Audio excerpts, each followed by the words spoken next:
Hi guys, and thank you so much for tuning in. So today I'm gonna show you the process of my latest piece, Magic Dance, which I initially created for a show in Ireland, but it sold so fast even before I could ship it off, so I will probably have to do another piece for the show. But if you like, you can get a print of her. I have 20 limited edition prints on my website, and I have a link in the description of the video, so if you like to adopt her, just check that out. Real quick before we start, if you like to watch longer painting tutorials from me, head over to my Patreon page and select the $5 reward tier. You get instant access to over 30 exclusive painting tutorials, and I answer all of your questions. You are also the first to see my newest work, exclusive insight into my working process and my studio, and helpful art material posts. For $15 and more, you get beautiful art surprises, fine art prints, original watercolor illustrations, and much more. And I really wanted to show you the process of the full piece. But unfortunately, the first probably 20 minutes or so were out of focus, so the video was completely blurry. And so I had to cut it out, but I only filled out the background with rough shapes, so I hope this wasn't an important thing to miss for you. I think like many watercolor artists of you know how to do like abstract shapes, so it's not that difficult. I also wasn't able to record like how I painted and drew all the details in her face, because her face is super small, as you can see. It is maybe the size of my thumb, and in order to paint like a small face like that, I have to go extremely close to the paper, and there is no way that I could have recorded it from above. So maybe the next time I will record it from the side so that you can see it, but like my head would have been all the time in the camera, so there would be no possibility for you to see. But so you know, it is just my normal technique where I use color pencil to draw over the watercolor base. And I use very low pressure in the beginning, and I layer a lot of color pencils over each other. So a lot of different colors that I see in my reference. And in this case, her face was relatively gray and bluish, and there were also pinks in it and some reds. And I just used my Polychromos color pencils and just blended them into each other and tried to get all the shadows right. So there's no magic or secret behind it. And when you watch the full videos or also my other watercolor videos, you see like what I mean, and you can learn more about this technique. Yeah, and then the next step is like super interesting, and I could also catch it with my camera, is that I recently finally bought acrylics, and I bought acrylic inks, both from Golden, Highflow, and another brand, Aero colors, and they come in a pipette bottle. So the Highflow acrylic inks, as wonderful as they are, the bottle in which they come, it is horrible. I completely spilled it over me, over my palette, over my hand, because every time I want to close this bottle, you have to apply a tiny amount of pressure to close this bottle. You have to turn like the cap, but you have to use also in the same time pressure. This tiny pressure is enough that the color will spill out the bottle. So I don't know, maybe you don't have these problems and maybe you're not as clumsy as I am, but oh my gosh, I hated these bottles. Like the acrylic, the Highflow golden acrylics are wonderful. The consistency is perfect, but these bottles, oh my god. And the other bottles are like, as I said, in a pipette bottle, so there's no way you could spill them out or everything just spilled over your whole working space, so they are definitely more cleaner. I will have links to both materials in the description, so in the case you want to try them out yourself, you will know how they called. And yeah, I like if I have a clean working space and I don't like to stain myself with colors. Yeah, so the reason why I bought these acrylics, I just realized that watercolors has limitations on its effects and on the things that it can do. It is beautiful. I absolutely love painting with watercolors, but when I want to have a perfectly smooth face, for example, or I want to cover an area up and I want to make an area very vibrant, or I want to paint over an area with white, there's no way I could do this with watercolor. So the vibrancy of watercolor is definitely limited. There is possibility to get vibrant colors if you, for example, use like a pink on the white paper, so you have definitely vibrancy. It is not opaque, so you couldn't go over an area and lay a vibrant pink on it. So I decided to combine my watercolors with acrylic inks. So the acrylic inks are mixable between each other. There's no problem. So I initially wanted to buy all the gold and Highflow acrylics, but most of them were sold out, and especially all the colors I need. So I couldn't get any pink, I couldn't get anything turquoise-like or blue, so it was all sold out on Jackson's Art. This is the supplier where I get all the American stuff that I can't get in Germany or at Boesner. So I decided, well, I will just then take another brand, and it was great. So both colors are Aero colors, and golden Highflow are perfect. I love them, and I will definitely continue to use them in all of my watercolor pieces, probably because they are perfect.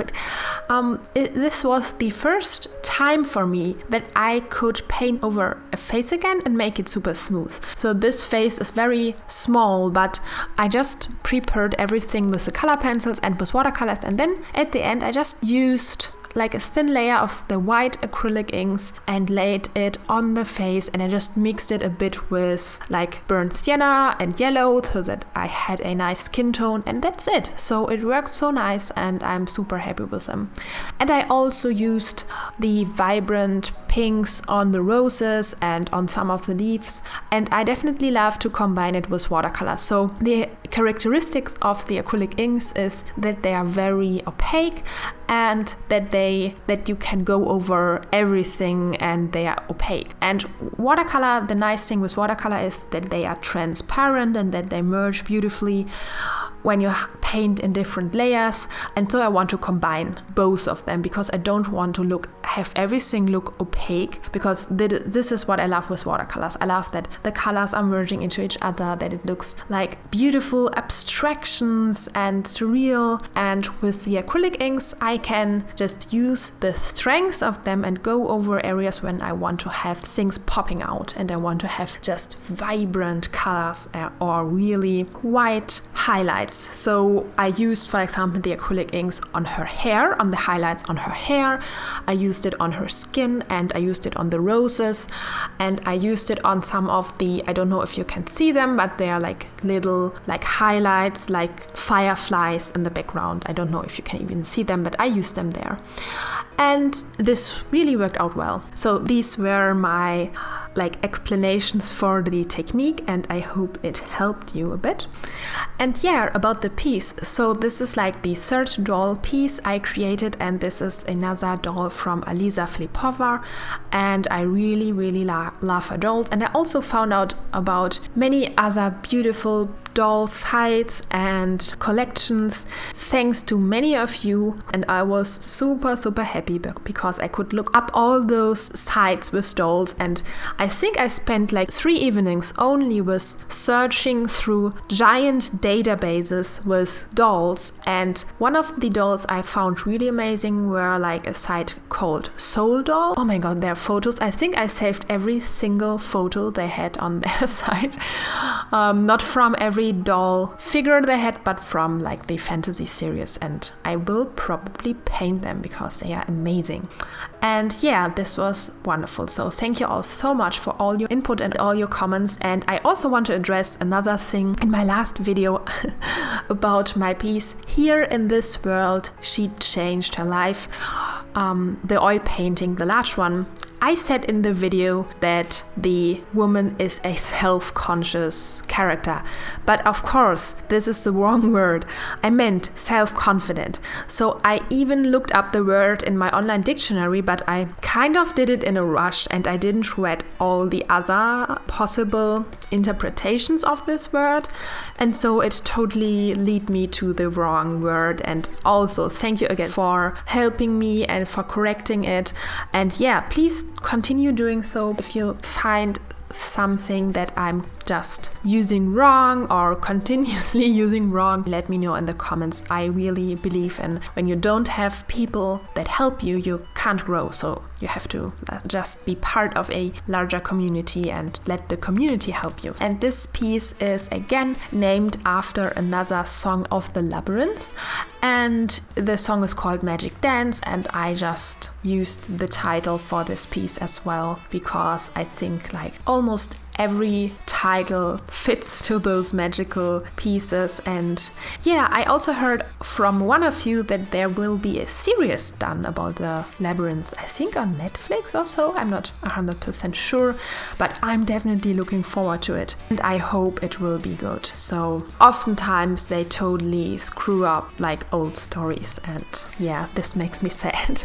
I hope they will not do it with the Labyrinth. I'm constantly thinking about my technique, and I don't know if you have the same as an artist or as a painter. I use different mediums, so I do oil paintings, I draw, I do watercolor paintings, as I said, I do these acrylic, I tried out these acrylic inks, and every one of these materials have their own specific characteristics. So for example, with oil paints, I can't draw. So I can't draw small details like I could do it with color pencils.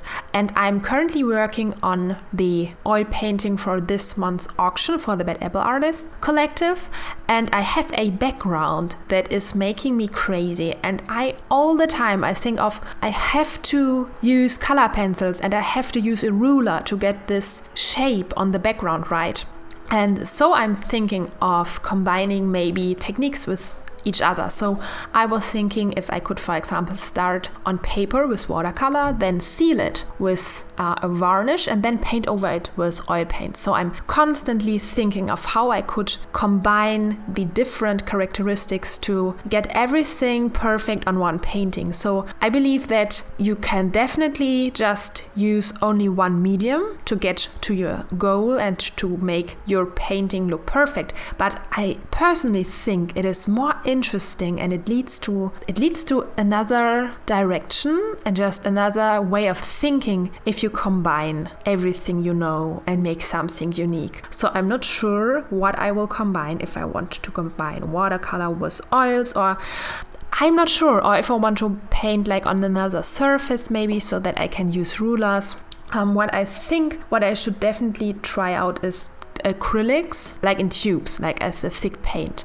I'm not sure, so I'm definitely very, very excited about all the different mediums in painting that I can use to just reach the goal of a specific motive, of a specific image that I want to paint. And I wonder if you too are thinking about your technique and if you're thinking of how to develop it to reach your goal, because I don't know if you have already watched YouTube videos about this or if you know it already from your studies, that there are like two skills that you have to develop as a painter or as an artist in general. And the one skill is your crafting skill, your hand, like how good you can paint, and another one is your brain, your eyes. These two things are always like on different levels. For example, if you're not happy with your painting, your eyes are expecting something more from you, and you can't really get it because your skills are not developed enough,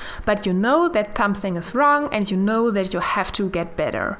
And the situation is when you are super happy with your painting, it is perfect, then your your skill level reached the level of your eye, of your eyes, of your brain level. So it is like in sync.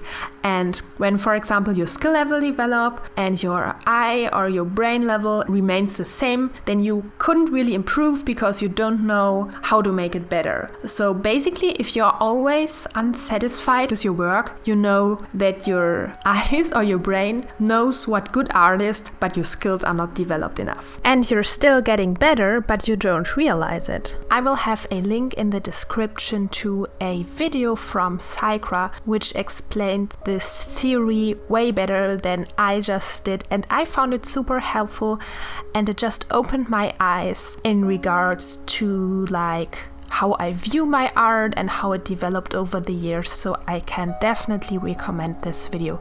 It is pretty long, but it is totally worth it. So yeah, check that out. What I do is that I see my artworks and I see that there are mistakes in it and then that I want to improve them.